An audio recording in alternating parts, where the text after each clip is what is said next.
पढ़ाना नहीं है। So hello friends, welcome to our channel tech Divi. और आज हम बात करने वाले हैं जावा प्रोग्रामिंग लैंग्वेज के बारे में। तो जावा प्रोग्रामिंग लैंग्वेज को स्टार्ट करने से पहले हम बेसिक सा डेफिनेशन जानेंगे। प्रोग्रामिंग क्या होता है, कितने टाइप्स के होते हैं और उसको कैसे यूज करते हैं, और उसको फिर हम लोग प्रोजेक्ट बनाते हैं अच्छे से। ठीक है, तो चलिए जानते हैं कि प्रोग्रामिंग होता क्या है, ये किस चिड़िए का नाम है, पहले ये हमको जानना होगा। ठीक है, तो जैसे कि आपको नाम से पता चल रहा होगा प्रोग्रामिंग, इसमें प्रोग्राम से बना हुआ है ये वर्ड।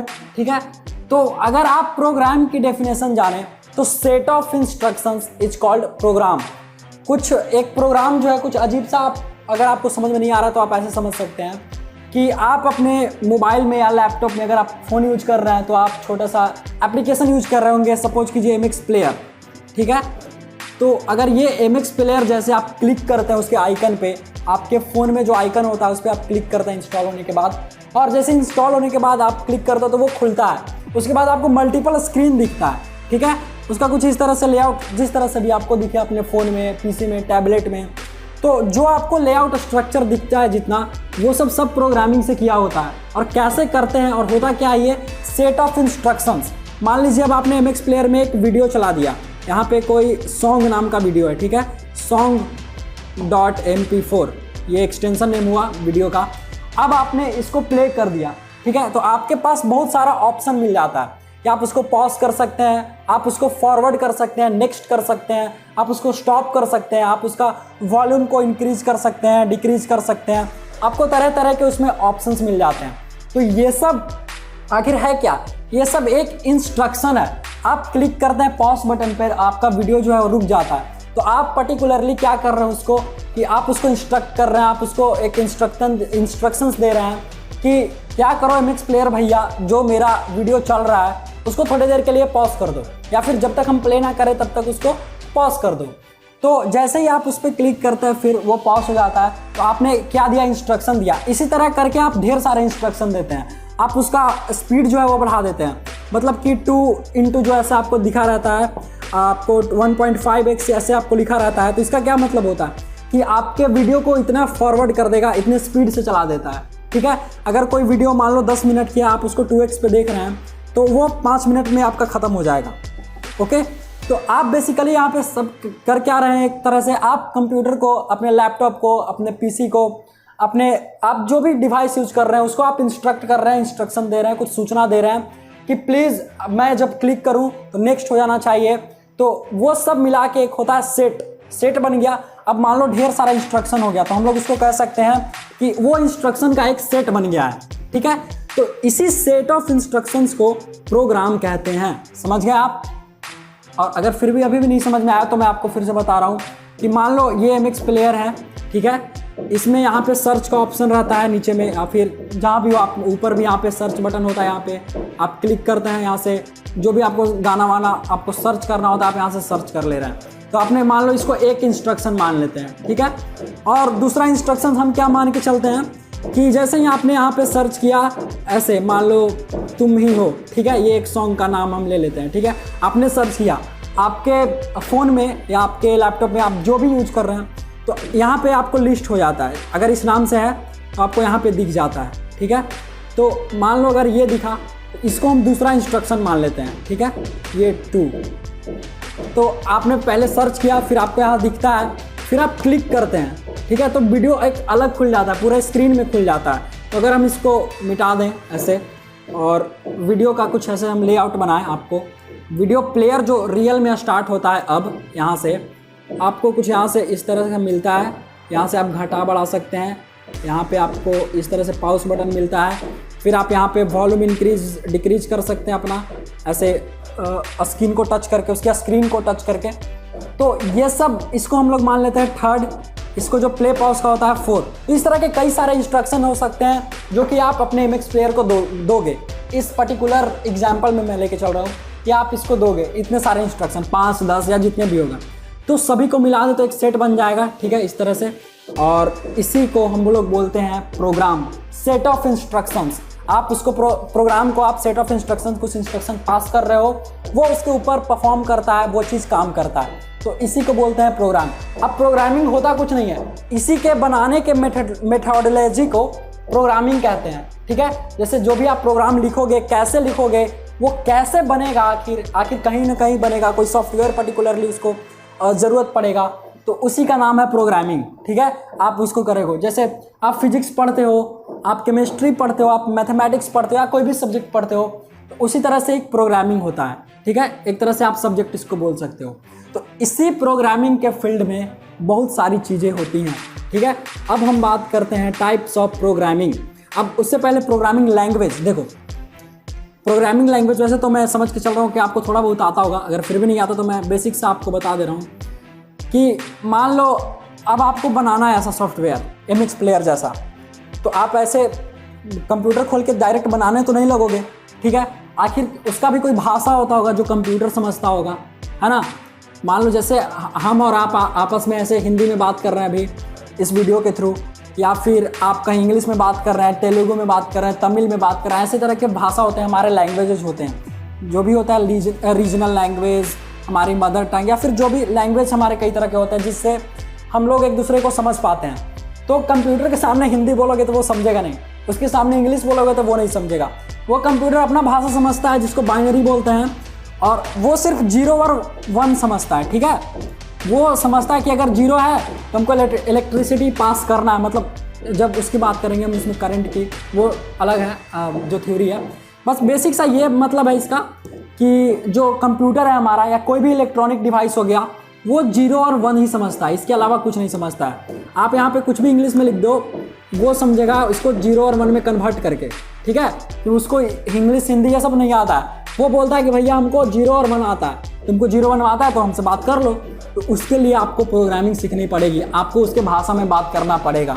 ठीक है, आप यहाँ पे ऐसे बनाना है आपको, मान लो MX प्लेयर जैसा सॉफ्टवेयर एप्लीकेशन, या VLC मीडिया प्लेयर जैसा, तो आप ऐसे नहीं लिख दोगे कि नोटपैड खोल के कि please my computer please make a player named VLC player और MX प्लेयर। आप ऐसा नहीं कर सकते हो, उसके लिए आपको अपने से बनाना पड़ेगा। कुछ बहुत सारी उसमें मेथोडोलॉजी लगेंगी, बहुत सारी ट्रिक्स लगेंगी, बहुत सारे टिप्स लगेंगे, और आपको सीखना पड़ेगा। तो उसको भाषा को समझने के लिए आप कंप्यूटर से जुड़ सकते हो कैसे, आप उसके साथ कैसे इंटरेक्ट कर सकते हो, इसी के लिए प्रोग्रामिंग होता है। ठीक है, और इसी प्रोग्रामिंग लैंग्वेज की मदद से आप कंप्यूटर के साथ जुड़ सकते हैं। ठीक है, समझ में आ रहा है आप कैसे जुड़ सकते हैं, उससे कैसे बात कर सकते हैं कंप्यूटर से, प्रोग्रामिंग लैंग्वेज। अब बात क्या बोल के करोगे, नहीं ऐसा नहीं होता है, उसमें आपको कोडिंग करनी पड़ती है, मतलब लिखना पड़ता है। ठीक है, तो इसलिए हम लोग प्रोग्रामिंग लैंग्वेज पढ़ते हैं, और प्रोग्राम क्या होता है मैंने ये आपको बता दिया। और चलिए हम लोग इसके टाइप्स को देखते हैं। ठीक है, अब इसी में बहुत सारे टाइप्स होते हैं, कोई ईजी होगा, कोई टफ होगा। मान लो किसी प्रोग्रामिंग लैंग्वेज से हम VLC मीडिया बना सकते हैं, इस तरह का प्लेयर बना सकते हैं। किसी प्रोग्रामिंग लैंग्वेज से हम MX प्लेयर ये सब बना सकते हैं। किसी प्रोग्रामिंग लैंग्वेज से हम YouTube जैसा एप्लीकेशन बना सकते हैं जो हमारे फ़ोन में होता है। और कोई ऐसा प्रोग्रामिंग लैंग्वेज होगा जिससे हम नोटपैड वगैरह बना सकते हैं, पेंट बना सकते हैं। ठीक है, तो इस तरह से करने के लिए सबका अलग अलग कैटेगरी होता है कि कौन से प्रोग्रामिंग लैंग्वेज से आप क्या क्या डिफाइन कर सकते हो, इसलिए उसको अलग अलग कैटेगराइज किया गया है। ठीक है, तो हम बात करते हैं आगे कि हम लोग आगे कौन सा पढ़ेंगे, इसके टाइप्स क्या होते हैं, कैसे होता है। तो अभी मैं आपको टाइप्स बताने वाला हूँ यहाँ पे कि प्रोग्रामिंग लैंग्वेज के टाइप्स क्या क्या होते हैं। ठीक है, तो देखिए बेसिक सा जब प्रोग्रामिंग लैंग्वेज स्टार्ट हुआ था, अगर हम टाइप्स ऑफ PL में लिख दे रहा हूँ प्रोग्रामिंग लैंग्वेज। ठीक है, तो यहाँ पे सबसे पहले एक आता है हमारा हाई लेवल लैंग्वेज। पहले लो से बात करते हैं, उसके बाद हाई पे जाएंगे। लो लेवल लैंग्वेज, ठीक है, लो लेवल लैंग्वेज। अब मैं एक एक करके एक्सप्लेन करके आपको समझा रहा हूँ, मैं एक ही बार नहीं समझाऊंगा। ठीक है, तो ये लो लेवल लैंग्वेज अब देखिए क्या होता है, ये फर्स्ट टाइप। ठीक है, ये लो लेवल का आपको पता चल रहा है, लो लेवल लैंग्वेज मतलब इसका जो लेवल होगा वो तो लो होगा, लेकिन कैसे होगा वो कंप्यूटर में कैसे होगा पर्टिकुलरली उसको समझते हैं। तो इसमें क्या होता था लो लेवल लैंग्वेज में, इसमें भी इसके सब टाइप होते हैं, मतलब सब कैटेगरी आप इसको बोल सकते हैं। एक मशीन लेवल या फिर मशीन लैंग्वेज, ठीक है, और एक होता है आपका असेंबली लैंग्वेज। दोनों में थोड़ा सा डिफरेंस है और ज़्यादा कुछ नहीं। असेंबली लैंग्वेज तो अब हम जानते हैं ये लो लेवल लैंग्वेज होता क्या है कि वैसे लैंग्वेज, मतलब वैसा programming language, not language only, programming language, तो वैसा प्रोग्रामिंग लैंग्वेज जो कि हार्डवेयर लेवल पे काम करे, जिससे आप हार्डवेयर टाइप के एप्लीकेशन बना सकें। हार्डवेयर कहने का मतलब क्या कि मान लो आपके पास कीबोर्ड है, ठीक है, आप उससे कनेक्ट करते हो छोटे से वायर के थ्रू और आपका कीबोर्ड काम करने लगता है सिंपल सा, लेकिन आपको पता नहीं है कि कैसे काम करता है। तो उसके अंदर कोडिंग की जाती है, उस कीबोर्ड में नहीं, उसके जो हार्डवेयर होती है, मतलब जो यूएसबी कनेक्ट होगा, तो कैसे कैसे कनेक्ट होता है उसमें जो भी उसके हार्डवेयर होते हैं, तो चिपसेट से कैसे काम करेगा वो, उसके बाद कैसे कैसे उसको डेटा पहुंचाएगा कि हाँ मेरा कीबोर्ड जो है वो कनेक्ट हो चुका है। तो इसके लिए कोडिंग होती है, ठीक है। तो उसको ड्राइवर्स बोलते हैं ये सबको। यूएसबी ड्राइवर हो गया आपका, आप वाईफाई चला रहे हो अपने कंप्यूटर में तो वाईफाई ड्राइवर आपका इंस्टॉल करना पड़ता है, तो वो सब के लिए आपको हार्डवेयर्स के लिए ड्राइवर्स बनाने पड़ते हैं। तो उस तरह के हार्डवेयर लेवल पर जो प्रोग्रामिंग होती है, जो भी आपके हार्डवेयर को काम करवाने में मदद करेगा, वैसे लैंग्वेज लो लेवल लैंग्वेज होती है जिसको सिर्फ कंप्यूटर समझ सकती है। और ये जो मशीन लैंग्वेज और असेंबली लैंग्वेज है, ये दोनों उसी लो लेवल लैंग्वेज का एग्जाम्पल है। समझ गया? लो लेवल लैंग्वेज बस वही लैंग्वेज होता है जिससे आप हार्डवेयर लेवल की प्रोग्रामिंग कर सकते हैं। आपको लैन वैन का प्रोग्रामिंग करना है, हार्डवेयर का कुछ कीबोर्ड का आपको ड्राइवर बनाना है, माउस का ड्राइवर बनाना है, तो जो भी और सारी चीज़ें होती है, लैन पोर्ट हो गया, यूएसबी पोर्ट हो गया, तो वो सब की जो भी ड्राइवर्स वगैरह बनती हैं वो सब लो लेवल लैंग्वेज में बनेंगी। अब बात करते हैं हम लोग मशीन लैंग्वेज के बारे में। देखो मशीन लैंग्वेज ये बेसिकली ऐसे ही नाम दे दिया गया मशीन लैंग्वेज। ये भी क्या होता है इसमें कि सेम ये तो इसी का टाइप है, तो आपको समझ में आ रहा होगा कि ये भी लो लेवल लैंग्वेज है। तो इसमें क्या होगा, तो पहले जो कोडिंग हुआ करता था एंशिएंट टाइम्स में, मतलब बहुत पहले, तो यहाँ पे क्या कोडिंग हुआ करता था 0 और 1 के फॉर्मेट में, ठीक है। मतलब मान लो आपको कोई सॉफ्टवेयर बनाना है वैसा, तो आप क्या करते हैं कि 0 1 ऐसे करके कुछ लिखते थे कोड, ठीक है, इतना सारा मिक्स करके, उसके बाद आपका हार्डवेयर का बन पाता था। इसलिए जो पुराने जो टेक्नोलॉजीज होते थे इतने विकसित नहीं होते थे, इतने डेवलप नहीं होते थे। अब तो बहुत सारी टेक्नोलॉजी आ गई हैं। तो पहले सिर्फ 0 और 1 लैंग्वेज में, मतलब डायरेक्ट कंप्यूटर भी समझ रहा है और हम भी समझ रहे हैं, उसको समझ के हम लोग 0 1 1 उसको इनपुट दे रहा है, वो आउटपुट हमको उस तरह से दे रहा है। जो भी हमारा टास्क होगा उसको जो भी हम बोलेंगे करने के लिए, तो सिर्फ 0 1 0 1 0 1 ऐसे करके कोड लिखा होता था। 0 0 1 0 0 1, फिर यहाँ पे स्पेस मान लो थोड़ा सा, फिर 0 0 यहाँ से 0 0 1 0 0 1, तो इस तरह से करके बहुत सारा कोडिंग होता था। अब इसको क्या प्रॉब्लम होता था कि जब आप समझने बैठोगे तो आप इसको समझ नहीं सकते हो। ये वही समझ सकता है मशीन लैंग्वेज जो इसको सिर्फ बनाया होगा, ठीक है। मशीन लैंग्वेज में जिसने कोडिंग की होगी वही समझ सकता है। इसके अलावा दूसरा, अगर वहाँ पे बहुत ज़्यादा टैलेंटेड है तब समझ सकता है, वरना ऐसे अगर आप देखोगे तो लगेगा पता नहीं क्या लिखा हुआ है 0 1 1 0 1 0। तो ये सब चीज़ें होती थी, बहुत टफ हुआ करता था प्रोग्रामिंग। तो मशीन लैंग्वेज में सिंपल मशीन की भाषा में प्रोग्रामिंग होती थी, इसलिए इसको मशीन लैंग्वेज कहते हैं। और मशीन लैंग्वेज क्यों कहते हैं? क्योंकि मशीन जो है कोई भी इलेक्ट्रॉनिक डिवाइस आपका सिर्फ 0 और 1 को समझता है, उसके पास और कुछ नहीं है। 0 का मतलब फॉल्स वैल्यू और 1 का मतलब ट्रू वैल्यू, समझ गया? तो बस यही होता है मशीन लैंग्वेज। अब थोड़े दिन बाद जब टेक्नोलॉजी बढ़ी तो अब सोचा गया कि प्रोग्रामिंग को हम लोग थोड़ा आसान बनाते हैं, ठीक है। तो उसके जब इतना कुछ हो गया, मतलब थोड़ा सा डेवलपमेंट हुआ टेक्नोलॉजी फील्ड में, तो उसके बाद असेंबली लैंग्वेज आया। तो ये असेंबली लैंग्वेज में कैसे यूज होता था सेकेंड में, ये भी मशीन लैंग्वेज से थोड़ा सा डेवलप हुआ था, बहुत ज़्यादा नहीं। अब मान लो कि यहाँ पे 0 1 0 1 ऐसे करके कोड लिखा हुआ है मशीन लैंग्वेज में, तो अब इसको पर्टिकुलरली एक नाम दे दिया गया, ठीक है। इतना देखो, इसको मान लो कि हम दे दिए नाम COMP, ठीक है, कॉम। अब इसको हम नाम दे दिए, तो ये जो मतलब जो क्या बोलते हैं उसको, कॉमन, जो जनरल जो कॉमन कोड होता था ना किसी चीज़ के लिए, किसी पर्टिकुलर टास्क को अचीव करने के लिए, तो उसको पर्टिकुलर हम लोग कोड की तरह नाम दे देते थे।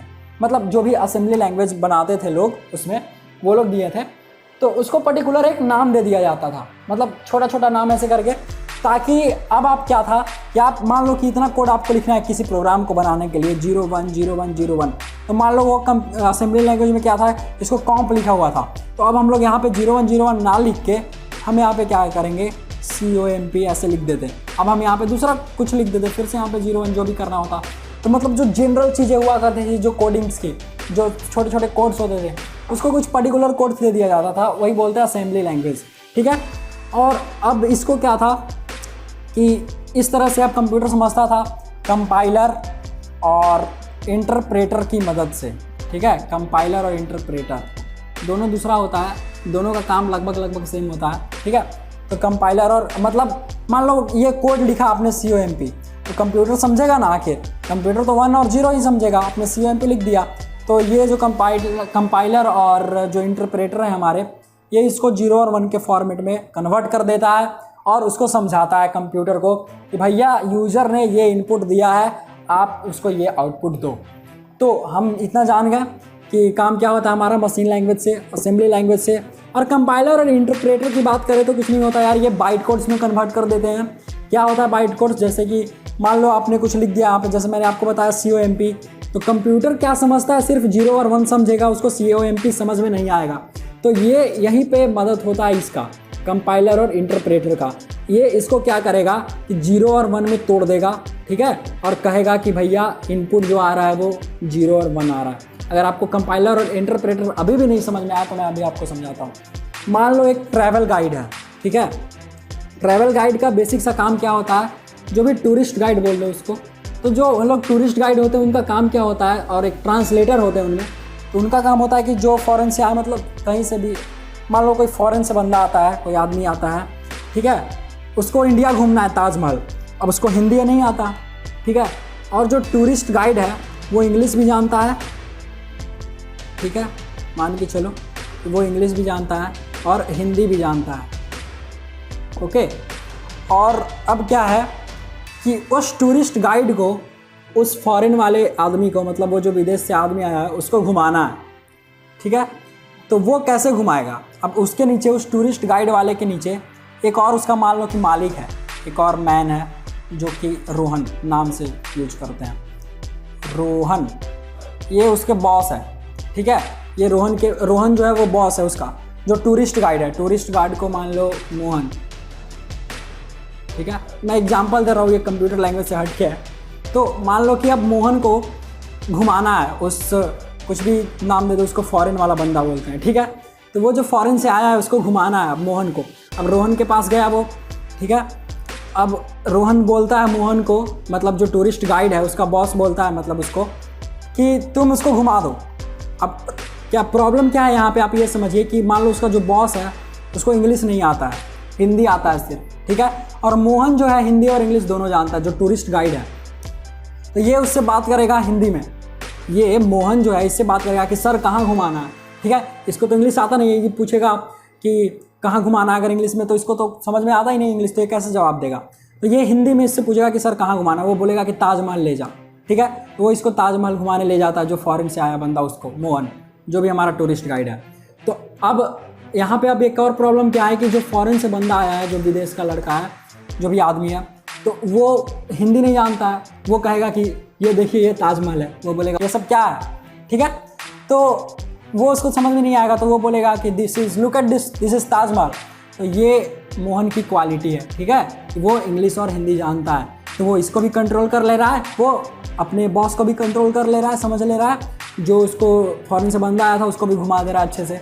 तो यहीं पे आपका इसी तरह से सेम समझ सकते हैं, इंटरप्रेटर क्या करता है, आप जो लोगे इनपुट उसको दोगे कंपाइलर को, इंटरप्रेटर को, वो लेता है और उसको तोड़ देता है 0 1 के लैंग्वेज में, आपका भाषा भी समझ गया, वो उसको भी समझा दिया, तो वो मोहन हो गया एक तरह से, ठीक है। तो इंटरप्रेटर और कंपाइलर आई होप आपको बहुत अच्छे से समझ में आ गया होगा। और हम कोई ऐसा नहीं कोर्स कर रहे हैं यहाँ पे कि आपको इंटरव्यू क्रैक करना है या फिर कुछ और ऐसे, हम बस सीख रहे हैं कि प्रोग्रामिंग बनता कैसे और हम लोग कैसे प्रोग्राम बना सकते हैं, ठीक है। जब इंटरव्यू ये सब की बात आती है तो वहाँ पे काफ़ी अलग लेवल के कोर्सेज होते हैं, मतलब आपको एक एक चीज़ बहुत डीप में बताई जाती है, बट ये सब जनरल है।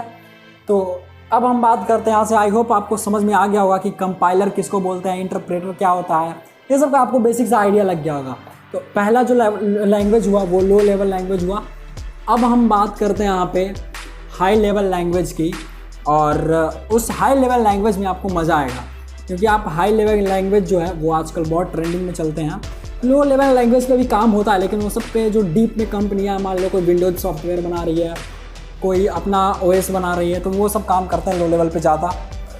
तो अगर हम बात करें दूसरे टाइप की इसकी, तो एक होता है हाई लेवल प्रोग्रामिंग लैंग्वेज, ठीक है, हाई लेवल प्रोग्रामिंग लैंग्वेज।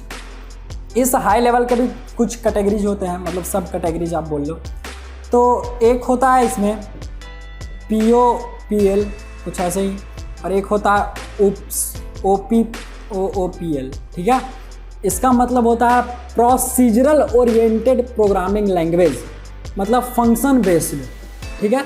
इसका मतलब होता है ऑब्जेक्ट ओरिएंटेड प्रोग्रामिंग लैंग्वेज, इसका फुल फॉर्म ऑब्जेक्ट ओरिएंटेड, इसका मतलब होता है प्रोसीजरल ओरिएंटेड प्रोग्रामिंग लैंग्वेज। अब देखते हैं इसको प्रोसीजरल ओरिएंटेड प्रोग्रामिंग लैंग्वेज को, पॉपल को। इसका क्या काम होता है कि फंक्शन बेस्ड होता है, मतलब कोई एक टास्क आपने डिफाइन कर दिया अपनी प्रोग्रामिंग लैंग्वेज में, मान लो ये फंक्शन है, ठीक है, तो हम इसको शॉर्टकट लिख दे रहे हैं। अब इसी से रिलेटेड आप जो भी काम करोगे वो करोगे, ठीक है। सब जितना भी काम करोगे, एक फंक्शन आपने यहाँ पे लिख दिया, जो भी मान लो सब्ट्रैक्ट करने का आपने प्रोग्राम बना दिया, तो आप इससे रिलेटेड यहाँ पे काम कर रहे हो, इससे और दूसरा कोई काम आप चाहोगे तो वो नहीं होगा। ये होता है प्रोसीजरल ओरिएंटेड प्रोग्रामिंग लैंग्वेज। तो हमको ये नहीं जानना है, हमको बेसिक अभी जो पढ़ेंगे हम जानेंगे वो हमको उप्स जानना है, ठीक है। ये नहीं जानना है हमको ये सेकंड वाला, तो हम इसके बारे में डीप में बात करते हैं। ये बस आपको समझा दिया मैंने कि बस इस तरह से आपका फंक्शन ओरिएंटेड होता है, मतलब कि आप एक फंक्शन से उसको जो क्या बोलते हैं उसको टॉप टू बॉटम आप उसका जो काम होता है, मतलब ऊपर से जो भी टास्क डिफाइन करोगे उसको आप नीचे नीचे ले जा सकते हो, सब छोटे छोटे कैटेगरी करके, बस इतना ही काम होता है। अब हम अच्छे से बात करते हैं उप्स के बारे में, ये ऑब्जेक्ट ओरिएंटेड प्रोग्रामिंग लैंग्वेज आखिर क्या होता है। तो ये बहुत अच्छा चीज़ है, आपको बहुत जानना चाहिए, और जावा तो एक ऑब्जेक्ट ओरिएंटेड प्रोग्रामिंग लैंग्वेज है ही, तो इसलिए आपको ये ज़रूरी होगा कि आप पहले ऑब्जेक्ट ओरिएंटेड प्रोग्रामिंग लैंग्वेज को आप जानें। ऑब्जेक्ट ओरिएंटेड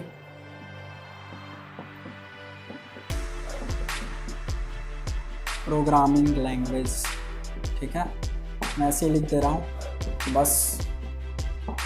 अब देखिए ऑब्जेक्ट ओरिएंटेड प्रोग्रामिंग लैंग्वेज होता क्या है।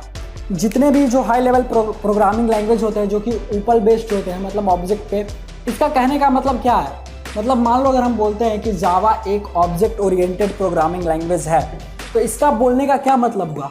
अगर आपको अभी तो वैसे तो आपको समझ में नहीं आ रहा होगा, और अगर आपको पहले से आपने कहीं पढ़ रखा है, लेक्चर देख रखे तो बहुत अच्छी बात है, बट समझो कि ऑब्जेक्ट ओरिएंटेड प्रोग्रामिंग लैंग्वेज से रियलिस्टिक जो हमारा प्रॉब्लम होता है उसको सोल्व करते हैं। मतलब रियलिस्टिक प्रॉब्लम मतलब मान लो आपको एक कैलकुलेटर बनाना है, ठीक है, आपको एक कैलकुलेटर का सॉफ्टवेयर बनाना है कुछ इस तरह से, कुछ यहाँ पे आपका नंबर डिस्प्ले होगा और यहाँ पे आपको 1 2 जो भी आपका की रहेगा, ठीक है, 4 5 6 7 8 9, ठीक है। यहाँ पे मान लो प्लस माइनस डिवाइड, एक और बटन है यहाँ पे, ठीक है। इस तरह से हमने बटन डिफाइन कर दिया।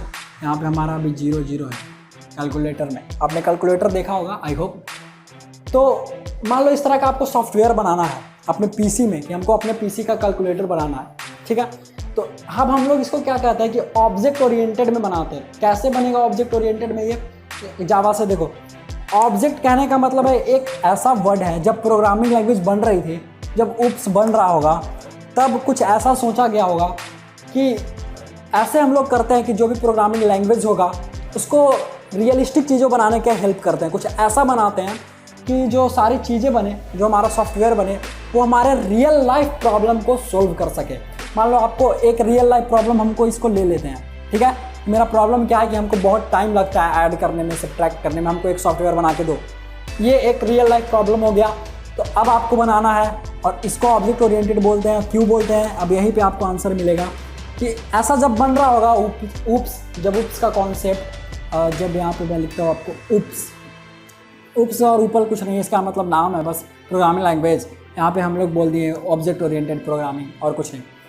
तो जो जब उप्स का बन रहा होगा कॉन्सेप्ट कि कैसे हम लोग ऑब्जेक्ट बनाएंगे, उसको कैसे ऑब्जेक्ट ओरिएंटेड में बनाएंगे प्रोग्रामिंग लैंग्वेज को, तो क्या किया गया होगा, जो भी ऑर्गेनाइजर्स होंगे, मतलब जो भी डेवलप कर रहे होंगे, तो उन्होंने सबसे पहले तो एक ऐसा नाम सोचा होगा कि कुछ ऐसा नाम बताओ, ठीक ना, मतलब डिस्कस किया होगा, ऐसा उम्मीद किया जाता है, मतलब ऐसा होप किया जाता है कि ऐसा सोचा गया होगा, सब डिस्कस कर रहे होंगे कि कुछ ऐसा नाम हमको रखना चाहिए इसका कॉन्सेप्ट का, जिससे रियल लाइफ प्रॉब्लम सॉल्व हो सके, और उस सब का एक कॉमन नाम होना चाहिए।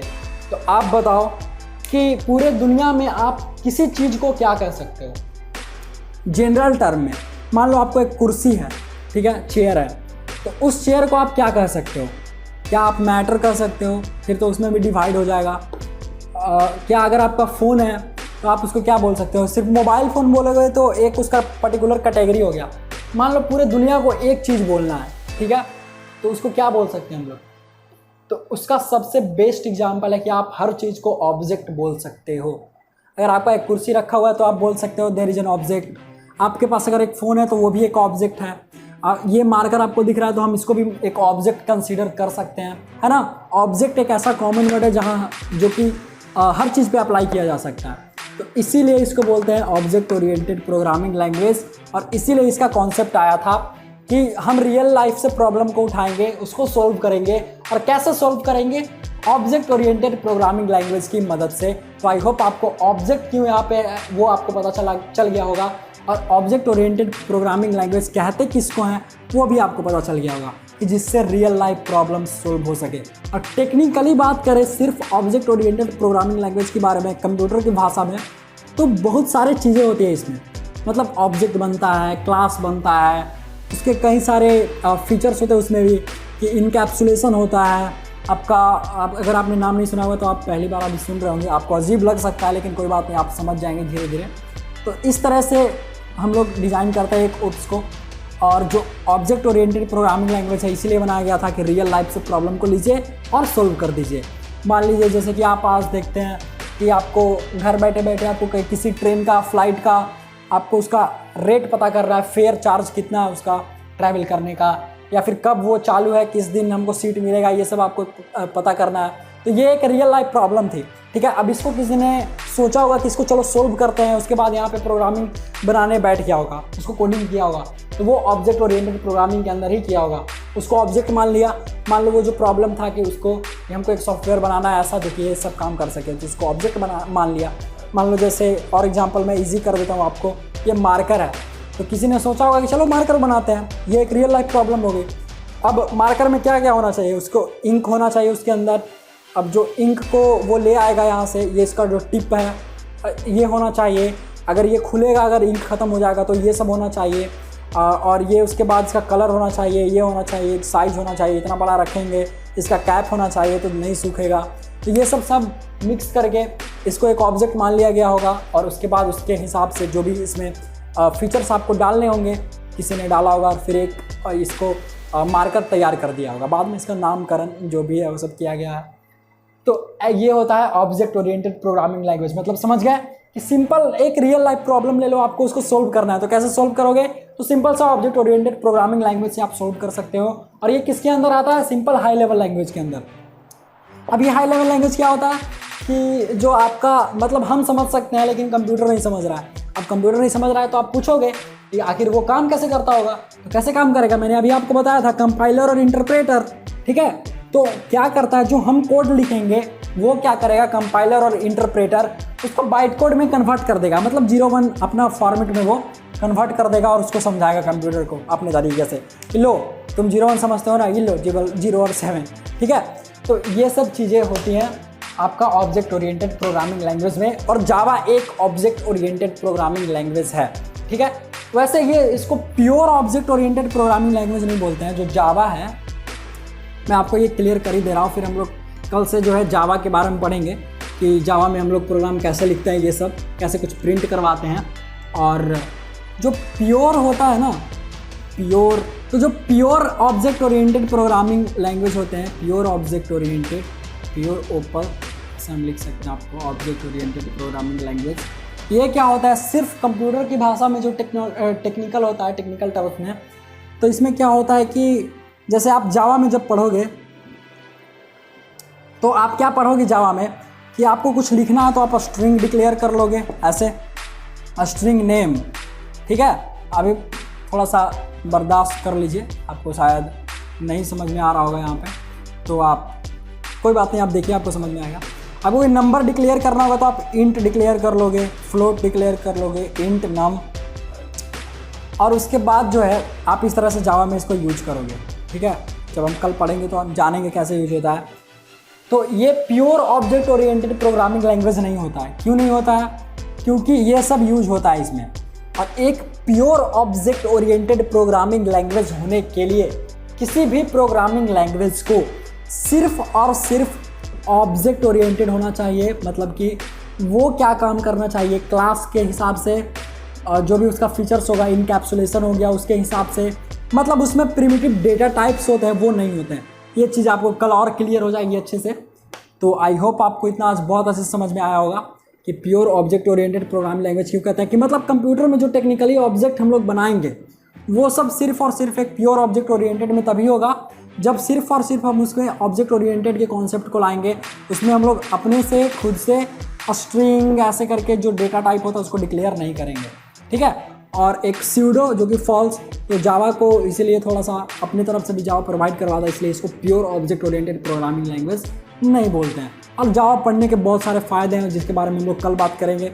आई होप आपको इतना बहुत अच्छा लगा होगा। और वीडियो काफ़ी लंबी हो चुकी है, शायद 15-20 मिनट की।